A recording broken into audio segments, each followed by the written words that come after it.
Сегодня мы покажем вам один из самых необычных городов Аргентины – Ля-Плата, который построили с нуля в чистом поле. Город будущего, полностью спроектированный масонами, скрывающий под своими улицами древние тайны, космические загадки и гигантских динозавров. Погнали!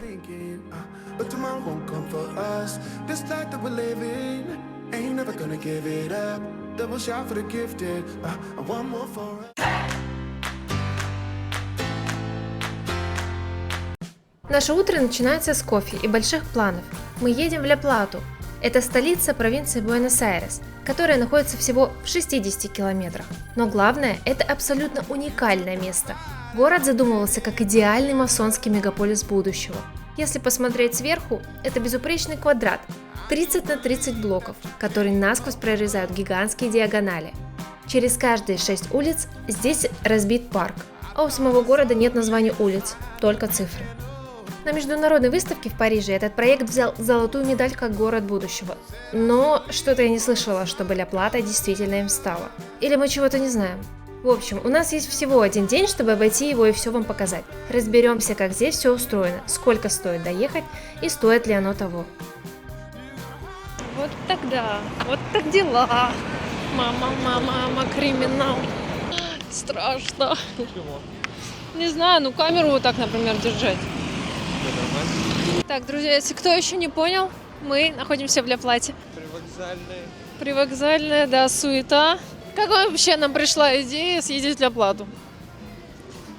Просто решили куда-нибудь съездить на выходные. Особой идеи не было. Такие, поехали в Ля-Плату, все. Да, это правда.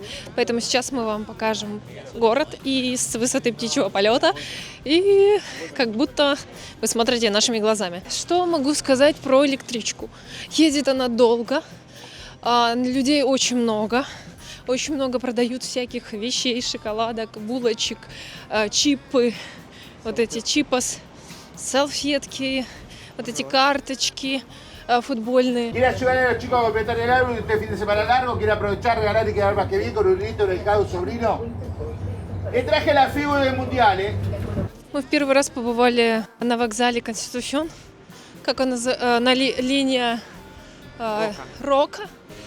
Ну, что могу сказать? Неприятно. Мне было даже страшно сходить в туалет, там было очень грязно, пахло и, прям вообще, Ретира намного комфортнее вокзал. Как считаешь? Да. Конституцион, да, в первый раз, мы хоть и были днем, но все равно такое, там настроение. Там еще на вокзале все курят, понятное дело, там есть, вокзал не полностью закрытый, но все равно. В общем, да, впечатление так себе, но цель была доехать до Ля-Платы, и это единственный путь бюджетный, по которому можно было добраться, чтобы посмотреть этот прекрасный город. 2 года живем в Аргентине, ни разу не были в Ля-Пляте. Вот наступило то самое время. Возможно, кто-то из вас смотрит и думает, дураки, что туда поехали. А может скажет, прекрасный город. В общем, пишите комментарии. Скажешь, прекрасный город, я в нем живу. Да. Как только въезжаешь сюда, картинка становится контрастной. Ля-Плата – это абсолютно самостоятельный город со своим вайбом. Здесь даже такси не такие, как в столице, они привычно ярко-зеленого белого цвета. Но транспорт – это только начало. Погода, конечно, вообще не летная.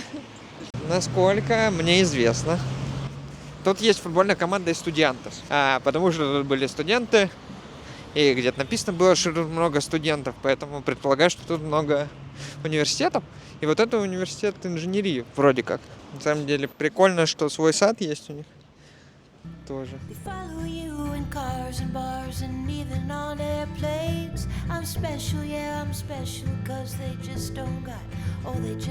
¿Cuánto cuesta el bandera? Tiene de 10 y de 15. De 15, la grande 10. Sí, muy bien. Voy a comprarlo. Igual la puedes sacar y guardar en la mochila. Sí. Bien. Будет у тебя палочка. Я думаю, что наша история с влогами возродится. Мы будем больше записывать наши какие-то жизненные штуки. событие, потому что делать какие-то полноценные ролики на 30-40 минут очень долго, и я на это трачу много времени, потому что хочется сделать качественно и красиво, и профессионально. Но влоги делать намного быстрее, проще, и я так понимаю, что вам они больше нравятся. Но вы напишите в комментариях, вам что нравится больше. Влоговые какие-то истории наши, или же полноценные ролики про поездки, про рассказы, про обзоры. В общем, да, решайте вы, и мы будем исходить из этого. Мне, конечно, делать проще влоги. Да, Чё? пишите в комментариях. Пишите. Кстати, небольшое лирическое отступление. Егор просто обожает чорипан, поэтому он готов даже в такой холод купить его на улице и есть прямо на ходу. Я-то точно пас. И сразу ловите лайфхак. Если поедете в Ля-Плату, лучше берите еду с собой или покупайте уже сразу тут на месте, чтобы не ходить голодными. Парков здесь реально бесконечное количество. Когда Ля-Плату чертили на бумаге, архитекторы помешались на экологии и зелени. Задумка была такая: каждые 6 кварталов в городе обязательно должна быть огромная зеленая площадь. В итоге, куда бы ты ни пошел, ты всегда упираешься в парк. Самый огромный из них – Пасео дель Боске. Это не просто сквер, это настоящий вековой лес прямо посреди города, где прячутся и обсерватория, и тот самый знаменитый музей естественных наук, куда мы сейчас и идем.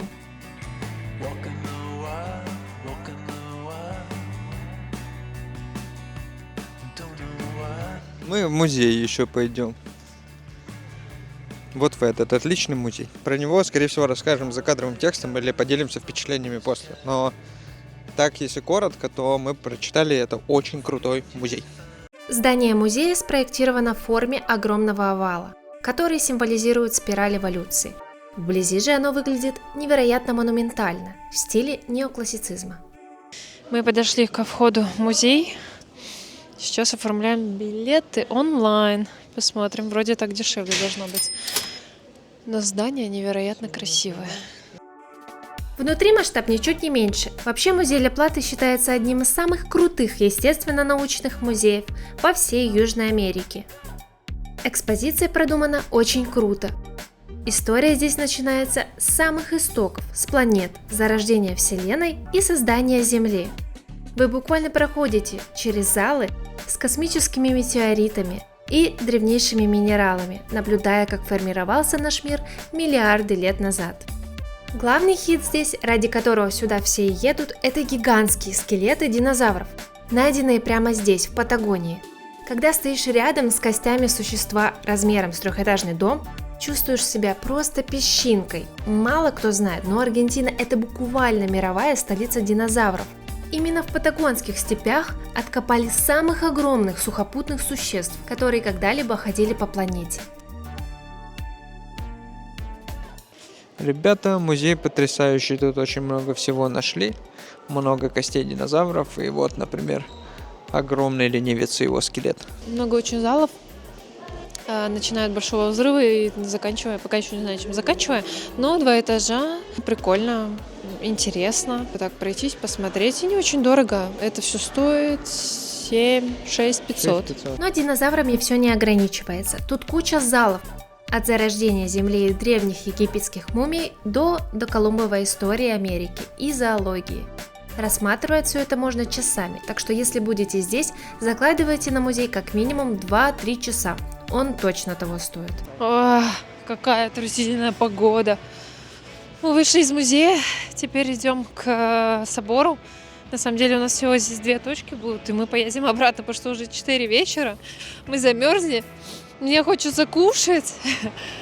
Я еще болею, сейчас еще больше заболеваю. Короче, надо очень тепло одеваться, потому что здесь на самом деле отличается погода от той, что в Буэнос-Айресе. В Буэнос-Айресе было солнышко, тут накрапывает дождик. Музей был классный. Очень понравилось. Очень много костей разных животных. Значит, про инков там вазы, тазы, скульптуры, маскары. Очень круто. Рекомендацион. Ну что ж, а теперь немного об истории Ля-Платы. Ее основали в 1882 году буквально с нуля, посреди чистого поля. Все потому, что Буэнос-Айрес стал федеральной столицей, и провинции срочно нужен был главный город. И его отцы-основатели, губернатор Дарда Роча и архитектор Педро Бенуа, решили оторваться по полной. Они оба были высокопоставленными масонами и заложили первый камень в фундамент во время тайной ночной церемонии, спрятав под землю капсулу с золотыми монетами и масонскими свитками. Для конца 19 века это был невероятный хай-тек. Ля-Плата стала первым городом в Южной Америке, который полностью спроектировали на бумаге перед постройкой, и первым, где появилось электрическое уличное освещение. Масоны верили, что правильная геометрия способна менять мышление людей, поэтому даже расположение главных министерств и театров здесь повторяет очертания звезд Южного Креста. На многих старых зданиях до сих пор можно рассмотреть скрытые знаки, от циркулей в лепнине до мистических масок на фасадах. Строители со всего мира съезжались сюда, чтобы воплотить этот утопический проект в жизнь. И знаете, когда просто ходишь по этим улочкам, этот контраст эпох и заложенный архитекторами мистицизм ощущается в каждом квартале. Но самый мощный памятник этой эпохи ждал нас в самом центре. Кафедральный собор – самый большой готический собор во всей Аргентине, а его башни высотой в 43 этажа. Собор целиком построен из красного кирпича и не оштукатурен снаружи. Строили его очень долго, больше 100 лет. Из-за слабого фундамента здание долго стояло без шпилей, их закончили только в конце прошлого века. Внутри тут гигантские витражи, а в подвале похоронен тот самый основатель города, про которого мы рассказывали. И мы туда обязательно спустимся, потому что там находится подземный музей. Мы находимся в соборе сейчас. Мы взяли билеты, чтобы подняться наверх. На двоих билет стоил всего $9. Все, что находится внизу в музее, я советую вам приехать и посмотреть своими глазами, а мы отправляемся наверх. Лифт здесь появился только в 1999 году. До этого людям приходилось пешком преодолевать больше 500 ступеней по узкой темной каменно-винтовой лестнице, где 2 человека едва могли разойтись. И вот мы наверху, на высоте 60 метров. Если небо чистое, отсюда через залив можно разглядеть даже берега Уругвая. Вблизи отлично видны огромные колокола собора и медные горгульи, которые с земли кажутся крошечными.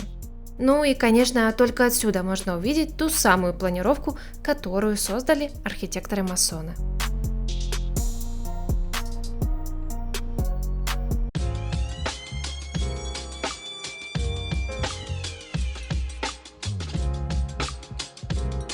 Так, друзья, ну что, буквально сделаем наши выводы. Вот так, пожалуйста, ровненько, можно, пожалуйста? Спасибо.